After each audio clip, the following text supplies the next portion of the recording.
Joseph Sheridan, LeFanu. Chapter 11. The Story. "With all my heart," said the general, with an effort, and after a short pause, in which to arrange his subject, he commenced one of the strangest narratives I have ever heard. "My dear child was looking forward with great pleasure to the visit you had been so good as to arrange for her to your charming daughter." He made me a gallant but melancholy bow. "In the meantime, we had an invitation to my old friend, the Count Karsfeld, whose schloss is about 6 leagues to the other side of Karnstein. It was to attend the series of fêtes which, you remember, were given by him in honor of his illustrious visitor, the Grand Duke Charles." "Yes, and very splendid I believe they were," said my father. "Princely, but then his hospitalities are quite regal. He has Aladdin's lamp. The night from which my sorrow dates was devoted to a magnificent masquerade. The grounds were thrown open, the trees hung with colored lamps. There was such a display of fireworks as Paris itself had never witnessed. And such music.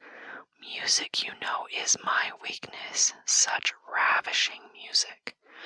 The finest instrumental band, perhaps, in the world, and the finest singers who could be collected from all the great operas in Europe.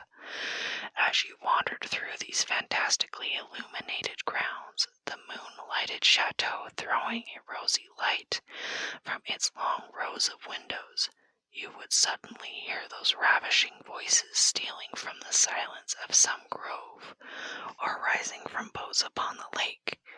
I felt myself, as I looked and listened, carried back into the romance and poetry of my early youth.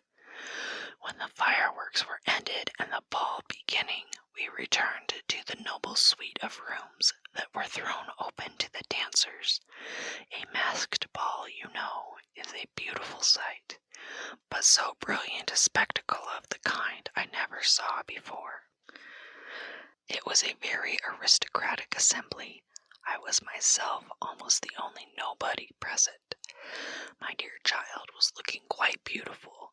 She wore no mask. Her excitement and delight added an unspeakable charm to her features, always lovely.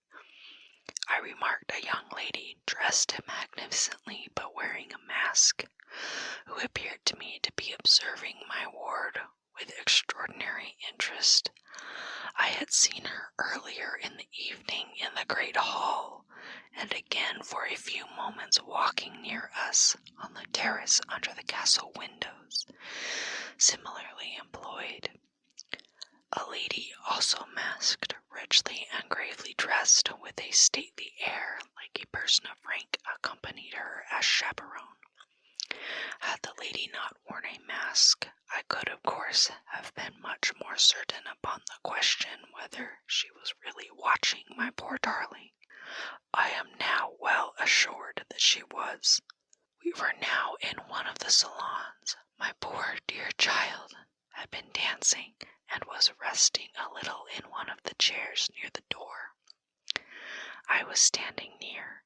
The 2 ladies I have mentioned had approached, and the younger took the chair next to my ward, while her companion stood beside me, and for a little time addressed herself in a low tone to her charge. Availing herself of the privilege of her mask, she turned to me, and in the tone of an old friend, and calling me by name, opened a conversation with me, which piqued my curiosity a good deal.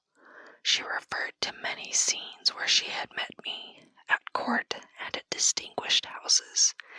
She alluded to little incidents which I had long ceased to think of, but which, I found, had only lain in abeyance in my memory, for they instantly started to life at her touch. I became more and more curious to ascertain who she was every moment. She parried my attempts to discover, very adroitly and pleasantly. The knowledge she showed of many passages in my life seemed to me all but unaccountable, and she appeared to take a not unnatural pleasure in foiling my curiosity and seeing me flounder in my eager perplexity from one conjecture to another. In the meantime, the young lady, whom her mother called by the odd name of Millarca, when she once or twice addressed her, had with the same ease and grace got into conversation with my ward. She introduced herself by saying that her mother was a very old acquaintance of mine. She spoke of the agreeable audacity which the mask rendered practicable. She talked like a friend. She admired her dress, and insinuated very prettily her admiration of her beauty. She amused her with laughing criticisms upon the people who crowded the ballroom, and laughed at my poor child's fun. She was very witty and lively when she pleased, and after a time they had grown very good friends, and the younger stranger lowered her mask, displaying a remarkably beautiful face. I had never seen it before, neither had my dear child, but though it was new to us, the features were so engaging as well as lovely that it was impossible not to feel the attraction powerfully. My poor child did so. I never saw anyone more taken with another at first sight, unless, indeed, it was the stranger herself, who seemed quite to have lost her heart to her. In the meantime, availing myself of the license of a masquerade, I put not a few questions to the elder lady. "You have puzzled me utterly," I said, laughing. "Is that not enough? Won't you now consent to stand on equal terms, and do me the kindness to remove your mask?" "Can any request be more unreasonable?" she replied. "Ask a lady to yield an advantage. Beside, how do you know you should recognize me? Years make changes." "As you see," I said with a bow, and I suppose a rather melancholy little laugh. "As philosophers tell us," she said. "And how do you know that a sight of my face would help you?" "I should take chance for that," I answered. "It is vain trying to make yourself out an old woman. Your figure betrays you." "Years, nevertheless, have passed since I saw you, rather since you saw me, for that is what I am considering. Millarca, there is my daughter. I cannot then be young, even in the opinion of people whom time has taught to be indulgent, and I may not like to be compared with what you remember me. You have no mask to remove. You can offer me nothing in exchange. My petition is to your pity to remove it, and mine to yours to let it stay where it is," she replied. "Well then, at least you will tell me whether you are French or German. You speak both languages so perfectly." "I do not think I shall tell you that, General. You intend a surprise, and are meditating the particular point of attack." "At all events, you won't deny this," I said, "that being honored by your permission to converse, I ought to know how to address you. Shall I say Madame la Comtesse?" She laughed, and would, no doubt, have met me with another evasion if, indeed, I can treat any occurrence in an interview, every circumstance of which was prearranged, as I now believe, with the profoundest cunning, as liable to be modified by accident. "As to that," she began, but was interrupted almost as she opened her lips by a gentleman dressed in black, who looked particularly elegant and distinguished, with this drawback, that his face was the most deadly pale I ever saw, except in death.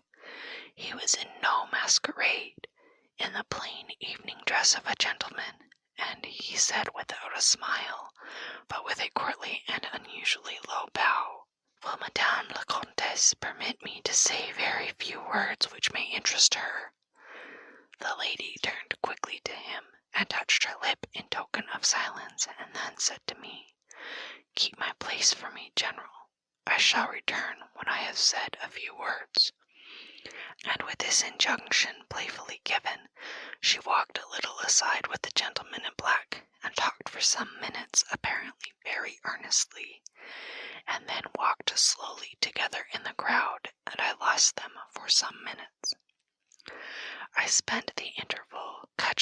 brains for a conjecture as to the identity of the lady who seemed to remember me so kindly, and I was thinking of turning about and joining the conversation between my pretty ward and the Countess's daughter, and trying whether, by the time she returned, I might not have a surprise in store for her by having her name, title, chateau, and estates at my fingers' ends. But at this moment she returned, accompanied by the pale man in black, who said, "I shall return and inform Madame la Comtesse when her carriage is at the door." He withdrew with a bow. That concludes today's episode of Whispered Horror. Tune in next time to continue listening to Carmilla by Joseph Sheridan LeFanu. Thank you so much for listening, and remember, it's okay to be afraid of the dark.